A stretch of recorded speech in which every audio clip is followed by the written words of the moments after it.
Hello, everyone, and welcome back to Tailor Made, the show where you get to pose your questions and you get your answers tailor-made by Hamline University head football coach Chip Taylor. In this week's program, the coach discusses with us the tough loss against Concordia this past weekend.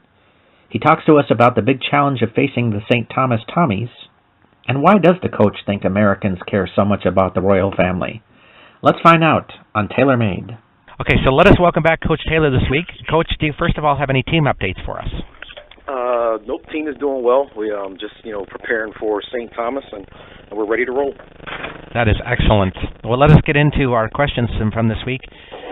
Looking at last week's game, a tough loss against Concordia. It really seemed like there was just a couple of big plays that made a difference in the contest.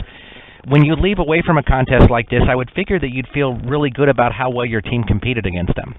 Yeah, the thing about us is, what I'm starting to learn in my first year with our 2016 football team is, our guys are going to play hard all the way from the kickoff till they chase us off the field. So I'm really excited about that. Like you said, it was a couple plays that it got away from us early. This is the first time in 4 years defensively, we felt really good about our game plan, executing it, and we did a good job on the D. We just, unfortunately just had a rough day on the offensive side, and that's going to happen from time to time. So we felt good coming out of it, but again, ultimately the goal was to win, and we didn't do that. So we did not fulfill our ultimate goal of 1 week seasons of being 1-0. So. Justice Briggs probably had his toughest outing of the season for you. Were there some things that you said to him after the contest about his performance? Exactly what I just said. I said, Justice, listen, you're our guy. When you leave Hamline University and you go into the workforce, there's going to be days where you just have an off, bad day. And everybody has it, from accountants to lawyers to judges, and that's exactly what I told him. I said, you know what, you had a bad day. So you got to flush it, learn from it, and then, just keep it moving because we all have them. So and he's going to respond well. Nick Campa had a really big day for you against Concordia. He seems to be the guy that everybody's forgetting about, but having a really good season for you. Nick Campa is pound for pound, probably one of the toughest guys on our football team. He just has a knack of, getting himself open, and he has a good chemistry with Justice, and those two work together closely, and we just got to continue to just keep feeding the ball to number 2, and hopefully he can finish out the season pretty strong. Luke Trudel comes into the contest with just 8 tackles in 5 games for you, then has 10 and a sack. All 10 were solo tackles for you. How does he step up for a performance like that? You know what?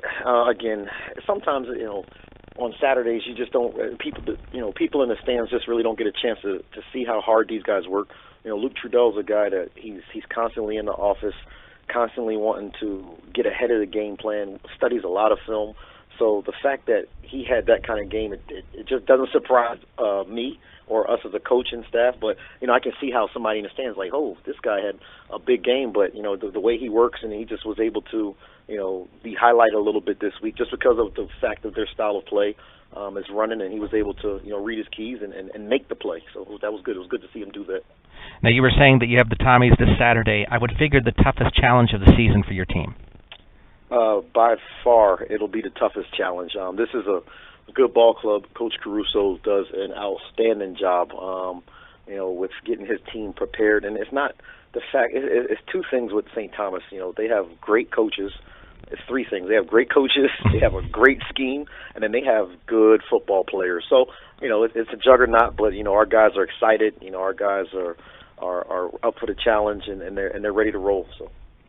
A lot of weapons in the Tommies offense. How do you prepare for a team like that?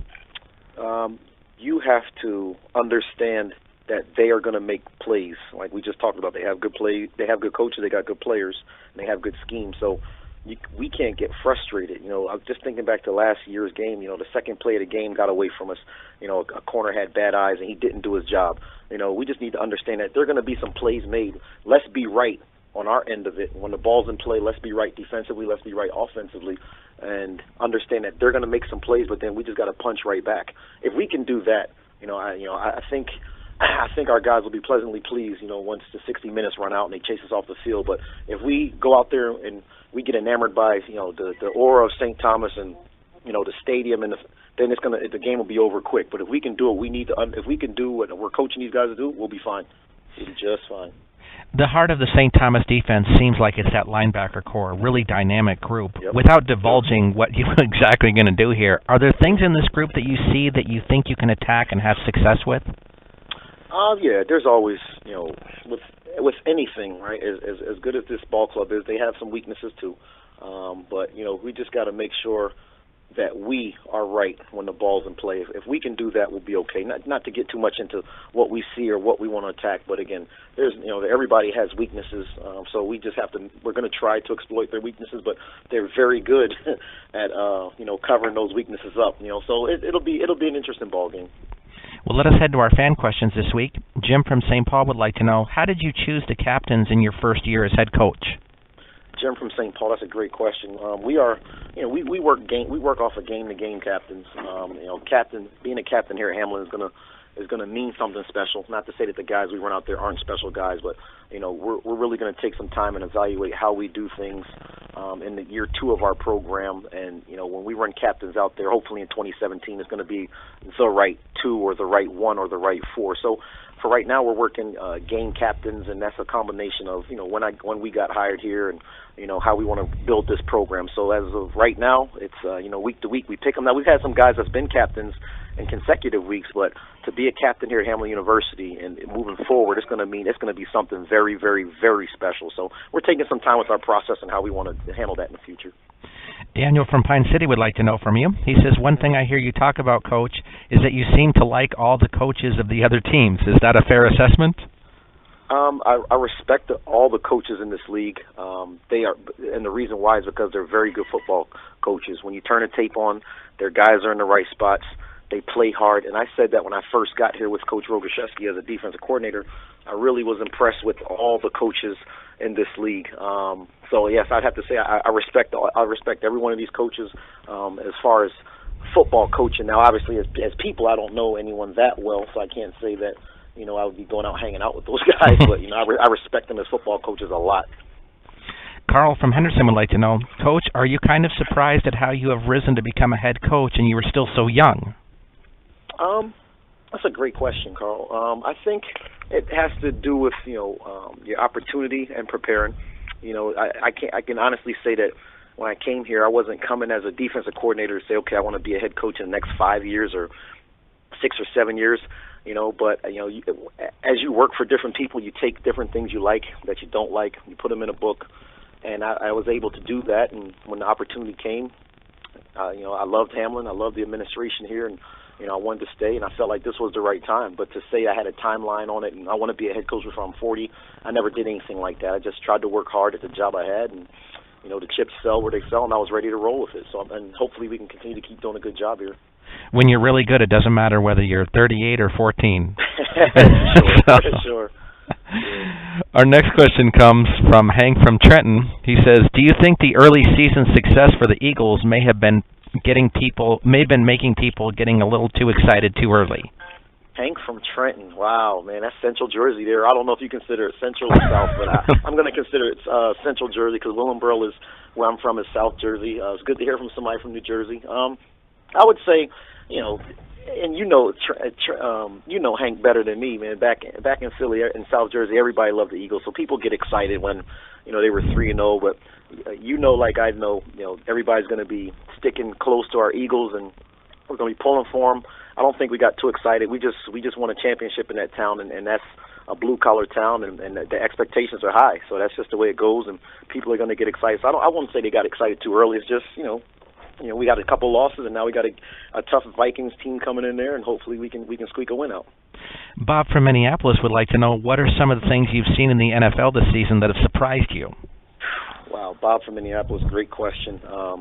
Be honest with you, I don't watch a lot of NFL football. I just don't have enough time. When those games are on, we're working on Sunday, so I can't answer that question. I'm sorry. Now, once the season's over, if we still have the show, maybe I can get back and I can circle back with you, Bob. So I apologize. Valerie from St. Paul asks of you, with so many protests and talk about things such as Black Lives Matter, do you find that it is hard to keep those kind of things out of the locker room and off the field? This Valerie from St. Paul, great question. It's not tough because our guys are socially aware.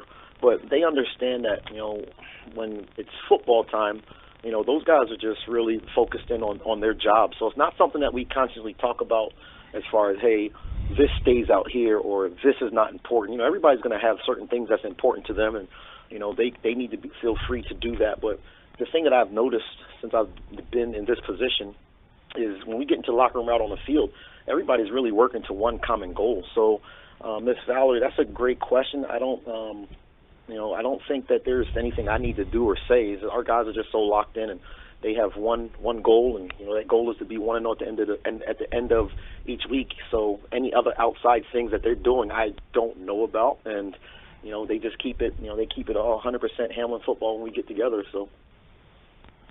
Our last question for this week, which is one I was always kind of interested in, is Adam from Northfield says, Coach, you are a smart guy. Why do so many Americans care about the royal family? That's a great question, Adam from Northfield. Wow. I don't know. I guess it probably has to do with England, and I guess that's where a lot of people migrated from. So I guess there's some kind of connection there. I'm just taking a wild swing there, Adam. So I'm not saying that this is the gospel. Just an educated guess from Coach Taylor. Is just back in the 16 and 1500s when people migrated over here and came over. That's where they came from. So I guess they have a connection. Is my guess. So I'm going to leave it at that. That's awesome, Coach. Thanks for joining us this week. We want to thank Coach Taylor for joining us on Taylor Made this week. If you have your own questions you'd like to ask the Hamline coach, please send them to us at chiptaylor@minorleaguesportsreport.com. That's chiptaylor@minorleaguesportsreport.com. Please have your questions to us by Wednesday evening so we can give the coach a little time to review them before we record the show. This is Rob Pannier, the managing editor of the Minor League Sports Report, reminding you that if you have questions out there, send them on in. Get your answers tailor-made.